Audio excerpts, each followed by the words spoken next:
Muy bien, señores, vamos a empezar la reunión con esta diapositiva en PPT y estamos grabando para luego colgarlo en el Face de la institución Iselmilla.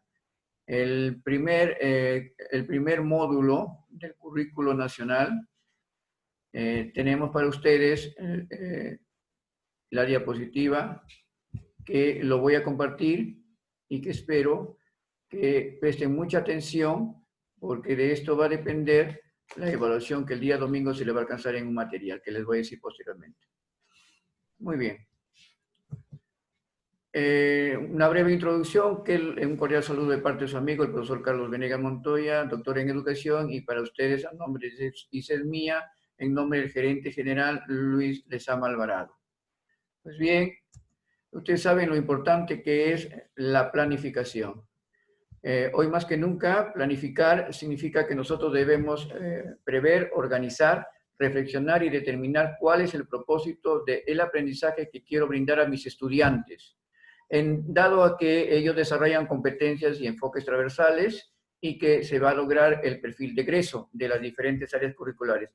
¿Qué entendemos por perfil de egreso? Cuando el estudiante ingresa al primer nivel educativo en educación básica regular, que es inicial, luego continúa con primaria y luego a secundaria, es aquí en donde termina este planteamiento del perfil del egreso. Todo lo que se lograba a lo largo de las áreas curriculares hasta terminar el quinto secundaria, diremos que se logra el perfil del egreso. Entonces, quiere decir que las competencias, las capacidades, los desempeños, los estándares de aprendizaje, los enfoques transversal, todos apuntan a que el estudiante logre el perfil de egreso para continuar sus estudios más adelante en la educación superior, llámese preuniversitaria y la universidad misma, ¿no?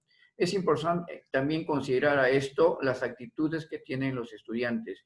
Además, debemos prestar mucha atención a las características, necesidades e intereses y las experiencias, así también los contextos y otros factores de los niños y niñas que tienen que decidirse sobre qué recursos y materiales voy a utilizar y que estos a través de los procesos pedagógicos y didácticos en la secuencia de la sesión de aprendizaje voy a desarrollar, dependiendo del área curricular en el que yo me encuentro. Puede ser en primaria, las 7 áreas curriculares, en inicial, las 4 áreas curriculares, y en secundaria, las 11 áreas curriculares. Son 10, pero yo considero 11 porque la tutoría también forma parte ahora ya en el proceso de plan de estudio. Lo que debemos también saber es qué materiales, qué estrategias diferenciadas, qué métodos podemos utilizar para que los estudiantes logren aprendizajes significativos. Tenemos que ver también el contexto socioambiental donde se desarrolla, ver que el ambiente sea propicio, que tenga ventilación, que sea aireado, que tenga luz y que la disposición del material que está a su alcance sea propicio para que origine aprendizajes significativos. Ahora, todo este conjunto de materiales y recursos que se va a utilizar en el proceso de enseñanza-aprendizaje va a servir más adelante también para la evaluación y alcanzar el propósito de aprendizaje que nos hemos propuesto. Muy bien. Debemos sintetizar entonces qué es planificar. Es un proceso, ¿no? Porque es un conjunto de pasos debidamente articulados en el cual se prevé, organiza, reflexiona y determina. Primero, ¿cuál es el propósito del aprendizaje? Que están dados por las competencias, como les decía, la capacidad y los estándares y los desempeños, acompañado de los enfoques transversales. Todo esto en beneficio de nuestros estudiantes. El proceso de planificación, en este caso, es de tipo reflexivo, es de tipo flexible, debido a que, por ejemplo, en esta pandemia, los estudiantes van a ingresar cuando se dé la disposición del Ministerio de Educación. Próximamente ya deberíamos tener a nuestros estudiantes en las aulas en forma presencial. En ese proceso de planificación, que tiene que ser reflexivo y reflexivo, recuerden ustedes que los estudiantes están en pandemia, están confinados y por lo tanto de alguna manera necesitan necesariamente, disculpen la redundancia, que ellos estén dispuestos a recibir las enseñanzas en el proceso, pero están estresados, entonces se va a tener que recurrir a un currículo de emergencia obligatoriamente para desestresar a los chicos y también a los profesores que vienen de un confinamiento, porque ambos están confinados. Pero los niños, los adolescentes de inicial, primaria y secundaria están, prácticamente no salen. Hay una provisión determinada y se le ha dado por algún momento una hora, muchos de ellos no han salido, entonces ellos están más confinados que nosotros, los adultos. Entonces, en ese proceso tenemos que ser reflexivos de lo que está pasando, el aspecto socioemocional está afectado mucho, ¿no? Tienen algunos problemas de aprendizaje, me supongo ya, porque tienen delirio de ansiedad, porque no pueden salir, no se ven con sus compañeros. Imagínense un estudiante en cuyo hogar es el único hijo, entonces no tiene ni siquiera para la oportunidad de jugar con sus hermanos menores, de repente no hay otro familiar que sea de su misma edad y que pueda, en este caso, proveerse de juegos y poder dialogar, qué sé yo. Los niños están confinados en esa manera. Muchos de ustedes conocen por la realidad de Pucallpa. Y así también, por ejemplo, en este proceso debe ser flexible. O sea, debemos entender que los aprendizajes se tienen que dar. Y no porque estamos acorralados en que termine el año como antes lo hacíamos en diciembre, probablemente se alargue. Muy probable que se alargue todo el mes de enero y hay quien propone que sea hasta febrero. Por favor, en esta planificación flexible debe darse todo el apoyo al estudiante. No pedir y exigir evidencias como estamos viendo en el trabajo remoto de Aprendo en Casa. Se está viendo casos en que, por ejemplo, se está exigiendo que los estudiantes presenten sus evidencias para poder satisfacer, digo así, sin molestar a nadie, lo que el director, los directivos están reclamando. No. Ustedes recuerden que la resolución viceministerial 093, en donde está casi la mayor parte de lo que se debe hacer en el trabajo remoto, está planteando de que las evidencias no son necesarias por este momento.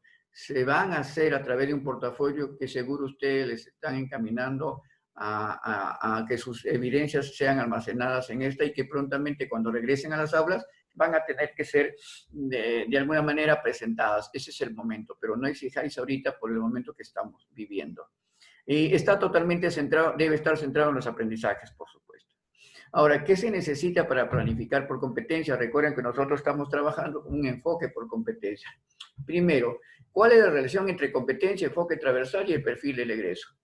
Pues bien, como decía, ¿no? Están debidamente articulados. Recuerden que el perfil de egreso es lo que se quiere lograr a lo largo de todo el proceso de la educación básica, dentro de esta la educación básica regular, la educación básica especial y la educación básica alternativa. Dependiendo de los niveles y modalidades que tengamos, lo que se desea es que estos enfoques transversales y las competencias, ambos, den como resultado el perfil de egreso. Ahora, por otro lado, debe comprenderse cómo este progreso de la competencia y los estándares de aprendizaje que están dados en el Currículo Nacional de Educación Básica, de alguna manera también digamos que se unen con los desempeños de grado que se quiere lograr, ¿no? O sea, ese progreso de la competencia, los estándares y las capacidades están debidamente articuladas junto con los desempeños de grado. Y también entender que en el proceso de evaluación, que lo vamos a ver más adelante, se da el caso en que los desempeños son los que se logran en las aulas y para lograr capacidades y luego las competencias. Cuando termina un bimestre, por ejemplo, o un periodo de tiempo, por decirlo así, un bimestre de 2 meses o trimestre de 3 meses, siempre los chicos van a tener que presentarse una calificación, una nota, digámoslo así, ¿no? Que es ahora en forma literal a D, A, B o C, dependiendo del nivel educativo. Entonces, para ello es necesario que estos chicos logren desempeños en el aula, pero a nivel de sistemas CIAGIE, por ejemplo, para llenar notas y calificaciones, tiene que ser a nivel de competencia. Muy bien, también debemos revisar las orientaciones para el tratamiento de los enfoques transversales. Recuerden que los enfoques transversales están unidos por los valores y actitudes que estos presentan en las aulas, el comportamiento, la conducta, la forma como los estudiantes van a regresar a las aulas. Todo eso se va a tener que revisar. Y por otro lado también la planificación está dada en la tutoría y la orientación educativa. Esto también forma parte del proceso, en forma muy especial para secundaria. Ahora, ¿cuál es la relación entre planificar y evaluar? Planificar tiene que ir de la mano con evaluar, porque ambos son de un mismo corpus, un mismo cuerpo. Porque si yo planifico qué hacer como estudiante, también estoy pensando cómo voy a evaluarlos. O sea, lo que yo planifique en mi propósito de aprendizaje, competencias, capacidades, estas filtradas por los estándares de aprendizaje y luego los desempeños, también la idea inmediata es, ¿y cómo voy a evaluar esos desempeños? Que luego se van a lograr capacidades y que luego se van a lograr las competencias cuando estas se combinen.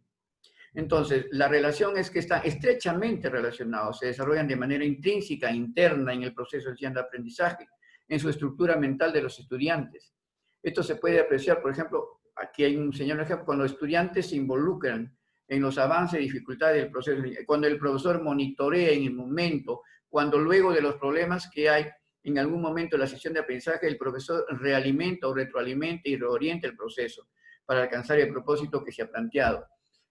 Recuerden que la realimentación es una parte importante que el estudiante necesita, entendiendo por retroalimentar, volver a dar aquello que le faltó. Pero por favor, yo siempre recomiendo, en la mañana tenía yo una capacitación y le decía a los profesores, por ejemplo, que realimentar no significa decir, por ejemplo, mire, como aquí muchos estudiantes parecería que no han entendido bien la clase, les voy a repetir aspectos que no han estado claros. O a este grupito de estudiantes que tienen problemas, los voy a tener que volver a repetir la clase. Entonces, eso está dejando aminorado el autoestima de los chicos. Quiere decir que hay unos que han aprendido más y otros chicos que han aprendido menos. Eso es una discriminación, por decirlo menos, ¿no? Eso no se debe hacer. Lo que se debería hacer es que, sabiendo que hay niños que tienen problemas, pues voy a volver a repetir puntos claves y yo podría decir, bueno, estimados estudiantes, quiero reforzar, ¿no? Por ahí la palabrita, reforzar un poco más, porque aquí me parece que no ha estado un poco flojo, depende mucho de mí, no he tenido de repente el tiempo y el tino, pero lo voy a hacer con ustedes. Siempre poniéndose en el lugar de los chicos para que no se sientan ofendidos, porque de lo contrario van a pensar, ah, bueno, los que se quedan o los que, por culpa de los que menos saben, yo me voy a seguir quedando. Hay muchas veces que hay unos profesores abusivos, digamos, entre comillas, yo no creo que ustedes lo sean, pero en la mayoría, por ejemplo, plantean, bueno, quédense ustedes porque como no han entendido bien la clase, voy a repetir con ustedes, ¿no? Y el profesor todo amargado todavía por el tiempo que está utilizando, eso no debe ser, ¿ya? Ahora, ¿qué debemos considerar en el momento de planificar? Bueno, los propósitos de aprendizaje, punto fundamental, que están en las unidades de aprendizaje y que están también en las sesiones de aprendizaje. Bueno, además está decirlo, competencia y capacidad, que forma parte del segundo módulo. Estos desempeños de grado o edad que tienen están debidamente establecidos en los estándares, porque los estándares es la medida en la cual yo voy a enseñar a mis estudiantes, ¿no? Eso lo vamos a ver más adelante. Los enfoques transversales, los que los estudiantes saben con relación a los propósitos del mensaje. Todo esto, estándares, capacidades, competencias y desempeño junto con los enfoques transversales, le vuelvo a repetir, forma el perfil del egreso. También es un buen momento para la planificación, conocer las necesidades, intereses, características y demandas de los estudiantes. En la mañana decía, por ejemplo, ¿qué características tiene mi estudiante, no? De qué zona está viviendo, qué problema tiene en su casa, viene de una familia monoparental o de estar solamente pendiente de un padre que hace la vez de madre, o de una madre que hace la vez de padre, o está encargada con la abuelita. En estos momentos que hay problemas, ¿cómo están nuestros niños en casa? ¿No? ¿Quién nos está asistiendo en el programa Aprendo en Casa? Sería muy importante que ustedes se comuniquen cómo están monitoreando. Entonces, responde a la necesidad de la planificación. ¿Qué necesidad tiene mi estudiante en este momento que está confinado? Y cuando vuelva a las aulas, esa necesidad se va a transformar en desear que haya una paz, una tranquilidad por el momento, ¿no? Y es muy importante esa planificación de un currículo de emergencia. Además, ¿qué interés tiene el estudiante? En los intereses de estudiantes por aprender. Y en esa demanda que ellos tienen, sería bueno que ustedes propongan muchas alternativas, muchas estrategias para desarrollar aprendizaje significativo de nuestros estudiantes. Ya bastante mal están confinados en sus casas, ¿no? Y también qué recursos y materiales voy a utilizar en los procesos pedagógicos y didácticos de la sesión de aprendizaje, mis procesos en cada momento, ¿no? El momento de inicio, desarrollo y cierre. Recuerden que los procesos pedagógicos son transversales, son recurrentes, atraviesan toda la sesión y yo puedo motivar al inicio, puedo motivar en el desarrollo y puedo motivar al final, o sea, es recurrente, no necesariamente pertenece a uno al momento de inicio, al desarrollo y cierre, es transversal, por eso atraviesa toda la sesión de aprendizaje. Y los procesos didácticos que tienen que ver con el área cultural respectiva, si estoy en comunicación, voy a hacer acopio del enfoque comunicativo textual, y hay procesos que se deben seguir. Si estoy haciendo matemática, dependiendo del nivel que tenga, yo tengo que ver el enfoque de resolución de problemas, ciudadanía, para personal social, o también de la doctrina cristiana para religión y otras. Todas las áreas curriculares tienen su enfoque curricular. Entonces, hay que hacer acopio de eso. Y bueno, ya le dije el enfoque del currículo y las áreas curriculares, que es muy importante. Ahora, ¿cómo determinamos el propósito de aprendizaje con base en las necesidades de aprendizaje identificadas? Nosotros ya hemos identificado dónde, en el diagnóstico. Es necesario que ustedes entiendan, queridos colegas participantes de Pucallpa, que los estudiantes se le tiene que hacer una evaluación de entrada, una evaluación diagnóstica. Ahí vamos a conocer las necesidades. Deberíamos tener, yo recomendaba a los profesores de la mañana que tengan una ficha clínica, un portafolio de estudiantes, como nosotros tenemos una ficha de nuestra carpeta en los hospitales, ¿no? Donde hacen el seguimiento, en donde ahí está todo lo que hemos pasado, en este caso, en la salud. Y los chicos también deberían tener, desde que ingresan al inicial, 3, 4, 5 añitos, hasta que terminan secundaria, tener todo un recorrido, una unidad del tiempo de cómo se han ido desarrollando, ¿no? Qué problemas han presentado, etcétera. Al planificar el largo o corto plazo, se está refiriendo a cómo planificamos con la programación curricular anual, cómo planificamos la unidad didáctica a través de unidad de aprendizaje y proyectos de aprendizaje, y cómo también planificamos las sesiones de aprendizaje que son de corto plazo.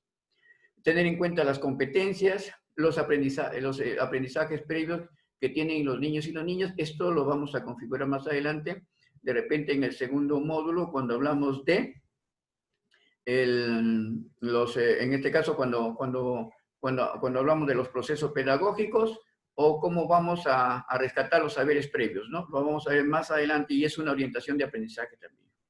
¿En qué nivel de desarrollo de la competencia se encuentran los niños? Es bueno tenerlo en cuenta en la planificación. Y las niñas, ¿cuán de ser colegios están del estándar de aprendizaje y o los desempeños de edad o grado? Esto del grupo etario. ¿Esto cómo se logra? A través de la ficha diagnóstica de entrada.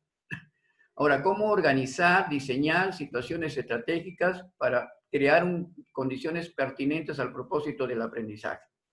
Es desarrollar competencias, un desafío pedagógico. Por eso se dice que la competencia debe ser retadora. Hacer que el estudiante se esfuerce por tratar de resolver la problemática de su entorno, de su realidad. Por eso es pertinente. Entonces, los niños y niñas, de manera permanente y pertinente, tienen que estar siempre, plantearse como un desafío a lograr. Eso los fortalece a ellos y el deseo de seguir aprendiendo. Cuando hay un reto, los chicos se preocupan por resolver. Estas orientaciones deben ser logradas de manera recurrente y flexible, o sea, atravesar a todas las áreas curriculares. O sea, que no sea solamente de un área, etcétera, sean todos. Y debe ser flexible, manejable. En este momento de pandemia debe ser flexible, o sea, lo que se programó en marzo ya es diferente a lo que se va a programar en que antes, si es que dan las clases presenciales. No debemos plantear en forma lineal o como listados estáticos. O sea, no podemos ser inflexibles. No, esto tiene que hacerse en el punto A, el punto B, punto C, punto D. No, eso ya se desbordó con la pandemia. Ahora tenemos que ver cómo recuperar el tiempo y cómo recuperar también lo que los chicos han estado confinados, qué problemas presentan, el estrés, la ansiedad que hemos dicho. Entonces debemos programar cosas al inicio que restablezcan esa emoción, ¿ya?, que está afectada, ¿no? Entonces debemos preparar un currículo de emergencia. La implementación de la seguridad del proceso de enseñanza-aprendizaje, que plantea la realización de las prácticas pedagógicas, etcétera, ¿no? Muy bien, ahora veamos este cuadro muy interesante, aquí las prácticas pedagógicas. Por un lado, plantear situaciones significativas. ¿Qué quiere decir? Las situaciones de acuerdo al contexto y realidad de estudiantes, como ustedes saben, el aprendizaje, el enfoque es situado en competencia, ¿no? Quiere decir que se resuelven situaciones en la realidad, en el entorno del estudiante. Esto hace que manejen algunas hipótesis y preguntar cómo voy a resolver ese problema. El problema que se plantee de necesidad educativa tiene que ser retador, como le digo, ¿no? Hacer que el estudiante se esfuerce por resolver. Él debe plantear, a las interrogantes debe plantear hipótesis, quiere decir, ¿cómo lo voy a resolver? Algunos supuestos que puedan ayudarse para resolver, junto con el profesor, por supuesto, ¿no? Estas afirmaciones o conclusiones nos deben llevar a la reflexión y evaluación. Debe brindarse espacio de retroalimentación, creo que lo vuelvo a repetir, la realimentación es muy importante, pero darlo en forma adecuada, reflexiva. a través de la coevaluación. Los chicos se pueden coevaluar entre compañeros, ¿no? Los chicos pueden ser evaluados por sí solos en forma de autoevaluación. O sea, ellos pueden evaluarse por sí mismos, teniendo en cuenta que ellos también forman parte de este propósito de la planificación. Y por supuesto que va a haber algunas dificultades en la autoevaluación, pero es bueno y necesario que el estudiante reconozca su valor, su autoestima y cuánto merece. Generalmente se ha notado en la mayoría de estudiantes que cuando uno dice, ¿y cuánto mereces tener? Chico siempre está por debajo del estándar. Porque todos estamos pensando en que van a decir quién o D, el chico va a decir B o C, ¿no? Entonces hay que levantar el autoestima. Si merece un A, que lo diga, pues, ¿no? Ahora, esto pasa también por otros aspectos. Seleccionar o crear estrategias materiales o recursos educativos, eso lo hace el profesor, por supuesto, y que tienen que ser adecuados al reto de la situación significativa que va en la unidad y que esta unidad luego se transforma ya en la sesión de aprendizaje más adelante. Brindar oportunidad de diferenciar a los estudiantes. No todos los estudiantes aprenden, los estudiantes tienen diferentes ritmos y estilos de aprendizaje. Como decía en la mañana también, algunos son lentos, otros son más rápidos en resolver problemas de aprendizaje que se les brinda, ¿no? En el proceso. Entonces también hay chicos que demoran, son lentos, pero al final aprenden. Entonces para ellos hay que trabajar. Hay que hacer sesiones de aprendizaje diferenciados. ¿Qué quiere decir eso? En la misma sesión de aprendizaje, lograr que los chicos que conocen más, hacerlo más complejo, las estrategias de resolución de los ejercicios, los problemas o lo que se plantea en las diferentes áreas. Y los chicos que conocen más, el reto debe ser mayor, pero no descuidar que la sesión no va a alterar, va a ser la misma sesión, sino que el reto es que uno lo resuelven con mayor dificultad y otros lo resuelven con menor dificultad. Los de menor dificultad es porque tienen problemas. Luego también podemos ver que, disculpa del caso, podemos ver que también debemos brindar brindar, bueno, como decía, oportunidades diferenciadas a los estudiantes. Y luego vamos a generar evidencias de aprendizaje. Las evidencias de aprendizaje luego tienen que ser evaluadas a través de instrumentos de evaluación. Toda evidencia tiene que ser evaluada. El producto de esto es que puede generar una evidencia tangible, una evidencia intangible, pero merece aplicarse una técnica y un instrumento, generalmente la observación. Y podemos aplicar una lista de cotejo, aunque yo más me gustaría inclinarme por una rúbrica, ¿no? Ya más adelante seguro si hay oportunidad en los demás módulos se va a hablar. Y considerar diversos espacios educativos. No necesariamente tenemos que considerar las aulas, ya dejemos de ser profesores encuadrados en 4 paredes. Nosotros debemos hacer que los estudiantes participen en otros espacios, que este espacio sea adecuado para que ellos desarrollen sus aprendizajes. Podemos sacarlo fuera, en el patio, podemos también tenerlo al aire libre, podemos crear espacios educativos en otros ambientes, enviarlo, no sé, a lugares lógicos, con el cuidado necesario dependiendo del grupo etario, los niños o adolescentes. Por ejemplo, espacios de la biblioteca, en el pueblo, en la selva, pues, ¿qué más? Hay espacios bastante de plantas, animales, llevar una piscigranja, a un zoológico, a un museo que hay en la ciudad, a parques, ¿no? Y eso es muy bueno, no tenerlo solamente entre 4 paredes, porque ya ha estado confinado, imagínense, y volver hasta las aulas entre 4 paredes, pues le va a ser más molestoso, ¿no? Y le va a hacer recordar lo que ha pasado. Ahora, establecer los criterios para recoger evidencias de aprendizaje, ¿no? Y del progreso, sobre el progreso. Cuando hemos determinado el propósito de aprendizaje, qué es lo que queremos que el estudiante aprenda, también vamos a alcanzar el tiempo, bueno, que esté debidamente determinado. Yo recomiendo que sea de 90 minutos como mínimo y a más, pero nunca menos de 90, ¿no? No se puede complementar, pero en secundaria se dan esos problemas por acomodos y de repente por ahí resulta que tocamos una hora, que eso nos obliga a acelerar y eso no es posible, ¿no? Lo mínimo es 2 horas hacia adelante. Se hace necesario que se establezcan criterios para recoger evidencias, ¿no? Esos criterios están determinados por los desempeños, por si acaso. El desempeño que se plantea luego de las capacidades y las competencias, lo que busca es que ese sea evidenciado, ¿no? Por el estudiante.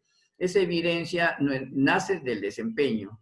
Ese desempeño luego se transforma ¿en qué? En criterio de evaluación. Por lo tanto, necesita que la evidencia necesariamente tenga un instrumento, una técnica para poder evaluar, ¿no? Esas evidencias no determinan si está avanzando o no está avanzando, ¿no? Eso se puede monitorear durante las clases, en la sesión. Las siguientes preguntas guiarán este proceso. ¿Cómo establecer criterios para valorar la evidencia de aprendizaje? ¿Qué criterios debemos tener para que los chicos valoren la evidencia que están presentando? Pues nosotros debemos establecer criterios sencillos para que los estudiantes presenten. En esta época de pandemia no podemos exigir que presenten evidencia. Ahora, veo que muchos colegas, con el respeto que se merecen, me están pidiendo que se tomen fotos, que hagan una actuación, que representen roles. Está bien, pero le exigen de inmediato que les presenten, que los envíen a través del WhatsApp. De repente el chico no tiene mega suficiente, de repente no tiene tiempo en su casa, está ayudando a sus padres, madres. Otros hogares ni siquiera tienen para poder cargar el celular. Entonces, ahí hay un problema de hoy. Bueno, ya cuando estén en las aulas, también el criterio de valoración va a ser un poquito más flexible, ¿no? Y según el propósito de aprendizaje establecido, cómo establecer las evidencias de aprendizaje. Si yo he planteado una competencia determinada y unas capacidades determinadas, debo establecer desempeños que pueden ser realizables y que el estudiante puede evidenciar su aprendizaje. Tengo que facilitar los recursos, ¿no? Los recursos necesarios y los materiales para que evidencie su aprendizaje, porque eso va a ser finalmente evaluado más adelante. ¿Qué tipo de planificación tenemos con respecto a la planificación? Tenemos a largo plazo la planificación anual o programa curricular anual. Toda una secuencia, hay diferentes partes. Yo recomiendo que por favor sean 4 los elementos principales. Por favor, datos informativos no cuenta como elemento o parte de la planificación en cuanto a, del PCA, no cuenta. Simplemente, hay otros que ponen justificación, ¿no? Si quieren y desean, pero lo que sí cuenta es, por ejemplo, el tiempo, la distribución del periodo, ¿no? En cuanto a las competencias, las capacidades, el tiempo en periodos y unidades. Eso sí forma parte número 1. Entonces ahí, saben que como es para todo el año, ahí puedo colocar las competencias. Se supone que es copia y pega. Las capacidades también es un copia y pega, dependiendo del nivel educativo. Si es inicial y primaria, pues tienen que ser lo de todas las áreas, su planificación. Pero si es en secundaria y usted es un profesor de matemática, pues solamente de matemática, ¿no? Si es de comunicación, solamente comunicación. Los profesores que son de primaria tienen que ser de las 7 áreas. Entonces, un trabajo mucho más ampuloso, ¿no? E inicial de las 4 áreas. Entonces, en este caso, esa organización debe estar cronológicamente de acuerdo a las unidades didácticas. El periodo del tiempo puede ser bimestre o trimestre, ¿no? Y cada bimestre o trimestre tienen que ser las unidades respectivas. Alguien me dijo alguna vez en alguna capacitación, profesor, ¿cuántas unidades debe tener cada bimestre o trimestre? Y le digo, bueno, ¿y usted cómo lo está haciendo? Me dijo, es que todos nos han dicho que son 8 unidades. Le digo, ¿por qué son 8 unidades? Es que tengo 4 bimestres. O sea, eso fue porque el Ministerio de Educación, ¿se acuerdan de la ruta de aprendizaje? ¿Se acuerdan que inmediatamente lo que hicieron es que nos venía el material, y eso debe constar en su biblioteca, vinieron el material en libros y todos tenían, ¡oh, qué sorpresa! Tenía la distribución en periodos y venía cada bimestre, estaba determinado por 2 unidades. Por lo tanto, son 4 bimestres, eran 8. Y todos pensábamos, ya, y se pensó de que las unidades tienen que ser 8. No, no es un parámetro, no es un estándar, simplemente es lo que usted necesita. Bueno, y después de esto, tiene que ver, los enfoques transversales también se copian y pegan debajo de las competencias y capacidades en un cuadrito doble entrada, donde hay cuadros donde usted puede marcar con un aspa o con un check los que va a llevar cada competencia, si lo voy a llevar en la unidad 1, unidad 2, unidad 3, así distribuidos. Pero recuerde, también otra pregunta me dijeron, profesor, y puede ser que en un bimestre no lleve una competencia. Le dije, eso es insólito, porque usted cómo va a evaluar si cada periodo, que es un bimestre o trimestre, obligatoriamente va a tener una nota del estudiante, y si usted no lo ha desarrollado durante ese bimestre, ¿qué nota va a tener el estudiante? Se va a perjudicar. Ese criterio lo tiene que tener usted, pero todos los periodos, sea bimestre y trimestre, tienen que tener las competencias que se van a hacer. A lo largo de todo el año tienen que desarrollarse. Muy bien. Ahora, en lo de corto plazo, como la unidad didáctica, también. Perdón, me faltaba, disculpen, en planificación anual, luego de eso, hay que ver la distribución de ya, las unidades, una por una, las 8 tienen que tener su respectivo nombre, y luego puede acompañarse un producto anual, que generalmente recomiendo que sean los mejores de todo el año, pensando en que tiene que tener trascendencia escolar. Esto quiere decir que no necesariamente apunte al aula, puede ser trabajos de investigación, por ejemplo, para la Feria de Ciencias, un periódico mural, por ejemplo, que haya tenido relevancia en el aniversario del colegio, de la institución educativa, o también puede ser de repente hasta en el deporte, aquello que haya resaltado, y eso lo coloco como producto final, ¿no? Como producto anual, no puedo estar colocando, porque recuerden que cada sesión arroja un producto generalmente, y si yo tengo una sesión y tengo 12 sesiones por unidad, y tengo la bendita, voy a hacer el ejemplo, de 8 unidades son 96 productos, yo no voy a arrojar 96 productos y los voy a colocar todos, pues seleccionaré 2 o 3 los más relevantes y que tengan trascendencia institucional, o sea, que hayan sido de importancia y que la institución se haya beneficiado. Yo recomiendo eso en la unidad. También, tanto en el anual como en las unidades también, de las 12 sesiones puede ser 2 o 3, no más, y de lo general de todas las unidades, originaría pues 1, 2 o 3 para el anual. Ahora, también pueden aquí, después de la organización de las unidades didácticas, se pueden, como le digo, agregar el producto y finalmente los recursos, ¿no? Los recursos son todos los cuadernos de trabajo, los textos del Ministerio de Educación. A corto plazo, la unidad didáctica de igual manera están organizadas y los elementos principales que conforman la unidad didáctica. Uno es el nombre de la unidad, que tiene que ser satisfactoriamente al estudiante, no al profesor. Hay muchas formas para poder... Ahora, por favor, les comunico que ya no existe la única forma de hablar en tercera persona. Por ejemplo, elaboramos nuestra norma de convivencia y distribuimos nuestros, en nuestras aulas los diferentes áreas curriculares, ¿no? Se hace en el contexto del aula. No, distribución no, la norma de convivencia se puede decir así, pero ahora se puede también formular de diferente forma.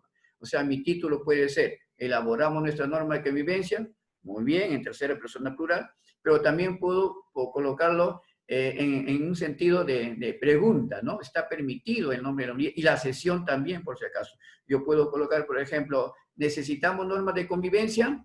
Por supuesto, así, entre interrogantes. Y también directo, como lo hacíamos en nuestros tiempos, normas de convivencia, así, está permitido, por favor, colegas, ¿ya? Está permitido, igual que en la sesión. Y bueno, viene ya los propósitos de aprendizaje de la unidad, viene también los propósitos de aprendizaje, como decía, viene también la situación significativa, algunos colocan el producto, y la distribución de las sesiones, ¿no? Porque aquí sí puede ser 10 o 12 sesiones, eso también depende de cómo usted lo trabaja, su planificación. Y finalmente viene los recursos, ¿no? Educativos, que como digo, es bueno, trabajo y texto. De la misma manera la sesión de aprendizaje, ¿no? También son cuatro elementos o componentes. Uno es el título de la sesión, también está permitido, como le digo, las 3 formas. Yo puedo hacerlo de forma en tercera persona, ¿no? Elaboramos nuestros, a ver, si es norma de convivencia, por ejemplo, comenzaremos con elaboramos nuestros nombres, si son nuestros nombres, ¿no? Y apellidos. Los chiquitos de primer grado de primaria, ¿no? Comienzan y se organizan, esa sería una de las sesiones de la norma de convivencia, ¿no? O conociéndonos a nosotros, ¿no? Nos conocemos, ¿no? Así, ahí sí, en tercera persona. Pero también puedo decir en signo de pregunta, queremos conocer, podría decir, a ver, quiero conocerte, o queremos conocernos entre todos, queremos conocernos quiénes somos. Entonces, en signo de pregunta también. O también directo, ¿no? Nombres o sea, nuestros nombres, ¿no? Así, nuestros nombres, qué sé yo, estos son nuestros nombres, ¿no? En forma directa. O nombre de los estudiantes de primer grado de primaria, por ejemplo. Se puede hacer en esa forma. Ahora, por otro lado, también tiene otra parte importante que viene de la unidad. Recuerden que en la unidad didáctica está la distribución de sesiones de aprendizaje. Y en esas sesiones de aprendizaje están enumeradas. También me dijeron, ¿cuántas son las sesiones permitidas? cuáles serían las sesiones permitidas para poder tener mi unidad didáctica. ¿Cuántas sesiones serían? Le dije que igual, tampoco no, depende de tu planificación. Generalmente son 12, 15 sesiones, pero tampoco vas a hacer 30 sesiones. Recuerda que es el tiempo, la distribución del tiempo la que te da el número de sesiones, ¿no? Generalmente son 12, ¿no? 12 sesiones, 10 sesiones, 15 sesiones. Este número está supeditado al tiempo que tú vas a desarrollar tu unidad, ya sea bimestre o trimestre, depende del tiempo entonces. Ahora, se recomienda que después del nombre de la sesión de aprendizaje, como digo, en 3 formas diferentes, luego venga igual los propósitos de aprendizaje, ¿no? Donde está distribuida la competencia, las capacidades. Algunos me dijeron, ¿cuántas capacidades como máximo? Bueno, las que ustedes deseen, pero yo no les propondría que sean más de 2. Generalmente 2 o 1, basta. Y la competencia sí necesariamente 1, salvo que sea una sesión de los colegios que, por ejemplo, tienen multigrado, ¿no? Donde ahí sí tiene que haber una diferenciación. Hay colegios unidocentes donde las 6 sesiones de primero a sexto le desarrolla un solo profesor. ¿Se imaginan? Entonces, ahí sí hay que hacer una diferenciación. En cuanto a las orientaciones, los desempeños y acompañado, esos desempeños van a ser criterios más adelante, y los desempeños se acompañan de las evidencias. Estas evidencias necesitan instrumentos de evaluación. Estos instrumentos de evaluación yo propondría que sean la lista de cotejos en los primeros grados, en el primer nivel educativo inicial, primaria, los primeros grados, pero luego ya la rúbrica. Y la rúbrica ahorita lo están aplicando inclusive con los niños de inicial, por si acaso. Es una escala de evaluación que le permite. Después de eso viene la secuencia didáctica. Esta secuencia didáctica de inicio, desarrollo y cierre, donde están los procesos pedagógicos, que ya dijimos que son transversales a toda la sesión, y los procesos didácticos, que son los que desarrollan el área, sea comunicación, matemáticas, ciencia y tecnología, todos tienen su enfoque y de acuerdo a ese enfoque sus procesos didácticos están claramente señalados paso por paso que eso se debe hacer. El enfoque comunicativo textual para comunicación, el enfoque de resolución de problemas para matemática, el enfoque de ciudadanía para ciencias sociales, personal social, etcétera, ¿no? Todos los áreas curriculares tienen. Y luego de eso ya viene la evaluación, ¿no? Y terminados los 3 momentos, ¿no? Puede haber transferencias si es necesario, pero se recomienda que no. Y luego ya terminamos igual con los recursos. Los recursos son los cuadernos de trabajo. Muchísimas gracias, señores, por la atención. Esperamos inmediatamente hacer el segundo módulo que a continuación viene. Agradezco a Iselmía por este primer módulo del currículo. Muchas gracias.